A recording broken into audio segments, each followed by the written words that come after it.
Sesudah itu matilah Raja Bani Amon, dan Hanun anaknya menjadi raja menggantikan dia.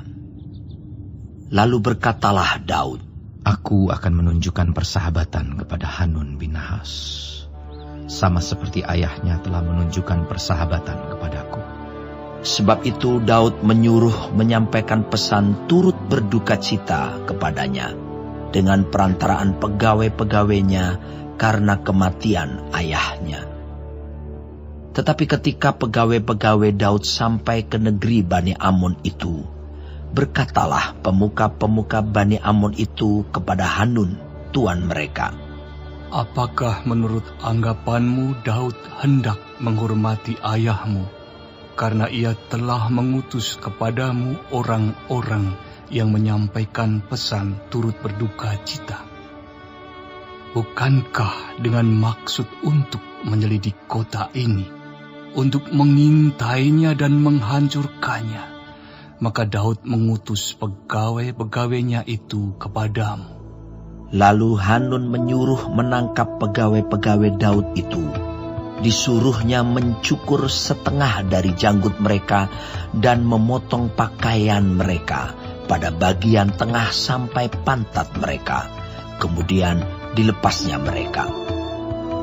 Hal ini diberitahukan kepada Daud, lalu disuruhnya orang menemui mereka, sebab orang-orang itu sangat dipermalukan. Raja berkata, Tinggallah di Yeriko sampai janggutmu itu tumbuh, kemudian datanglah kembali. Setelah dilihat Bani Amon bahwa mereka dibenci Daud, maka Bani Amon itu menyuruh orang menyewa dari orang Aram Bet Rehob dan orang Aram dari Zoba 20.000 orang pasukan berjalan kaki. Dari raja negeri Maaka 1.000 orang, dan dari orang-orang Top 12.000 orang. Ketika Daud mendengar hal itu, disuruhnyalah Yoab maju dengan segenap pasukan pahlawan. Lalu Bani Amon maju, diaturnya barisan perangnya di depan pintu gerbang. Sedang orang Aram dari Zoba dan dari Rehob dan orang-orang Top dan Maaka ada tersendiri di padang.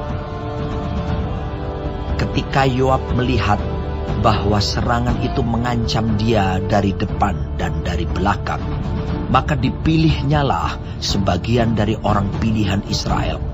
Lalu ia mengatur barisan mereka berhadapan dengan orang Aram itu. Selebihnya dari rakyat itu ditempatkannya di bawah pimpinan Abisai, adiknya, yang mengatur barisan mereka berhadapan dengan Bani Amon itu.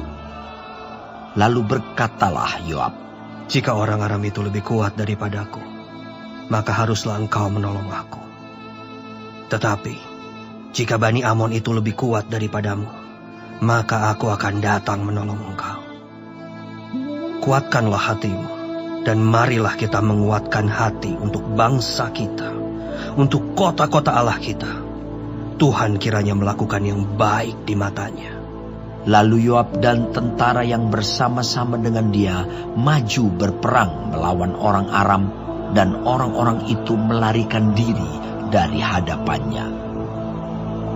Ketika Bani Amon melihat bahwa orang Aram sudah melarikan diri, maka mereka pun larilah dari hadapan Abisai dan masuk ke dalam kota. Sesudah itu pulanglah Yoab setelah memerangi Bani Amon, dan sampailah ia ke Yerusalem. Ketika orang Aram melihat bahwa mereka telah terpukul kalah oleh orang Israel, maka berkumpullah mereka bersama-sama. Juga Hadadeser menyuruh orang Aram yang di seberang sungai Efrat maju berperang. Mereka sampai ke Helam di bawah pimpinan Sobah, panglima tentara Hadadeser. Setelah hal itu diberitahukan kepada Daud, maka dikumpulkannya seluruh orang Israel, diseberanginya sungai Yordan, lalu sampai ke Helam. orang Aram mengatur barisannya berhadapan dengan Daud dan bertempur melawan dia. Tetapi orang Aram itu lari dari hadapan orang Israel, dan Daud membunuh dari orang Aram itu 700 ekor kuda kereta dan 40.000 orang pasukan berkuda. Sobah, panglima tentara mereka, dilukainya sedemikian hingga ia mati di sana. Ketika dilihat semua raja yang takluk kepada Hadadezer bahwa mereka telah terpukul kalah oleh orang Israel, maka mereka mengadakan perdamaian dengan orang Israel dan takluk kepada mereka. Sesudah itu takutlah orang Aram memberi pertolongan lagi kepada Bani Amon.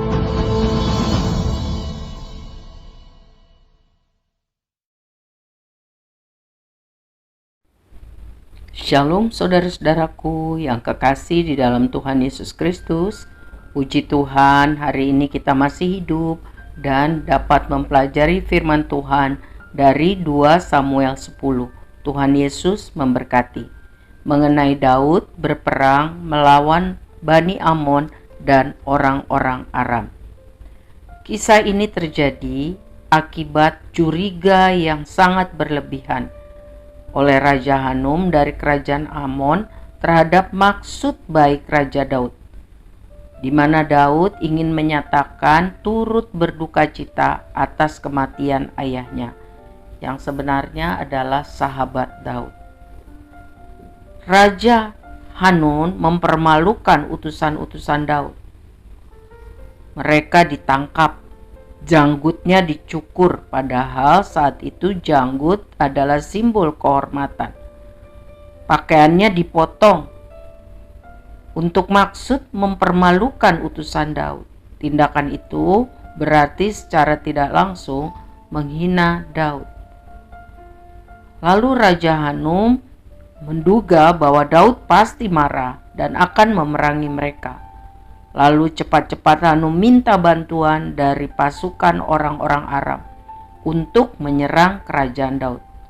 Panglima Yoab bersama pasukannya diberi wewenang untuk menghadapi serangan Hanum, Bani Amon, dan orang-orang Aram. Dan akhirnya pasukan Amon dan Aram kalah. Pasukan Israel menang. Tentu karena berkat Tuhan. Pelajaran yang kita dapat adalah jangan curiga berlebihan, sebab itu merusak diri sendiri dan relasi dengan sesama. Yang kedua, mari kita menghargai sesama kita manusia. Amsal 11 ayat 12a mencatat, siapa menghina sesamanya tidak berakal budi atau dungu atau bodoh. Tetapi orang yang pandai atau orang yang berakal budi berdiam diri atau tidak mengatakan sesuatu. Jadi ini juga mengajar kita mengenai menguasai pembicaraan, menguasai perkataan, menguasai sikap.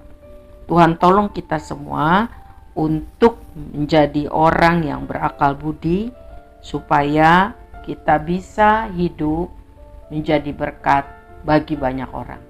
Tuhan memberkati.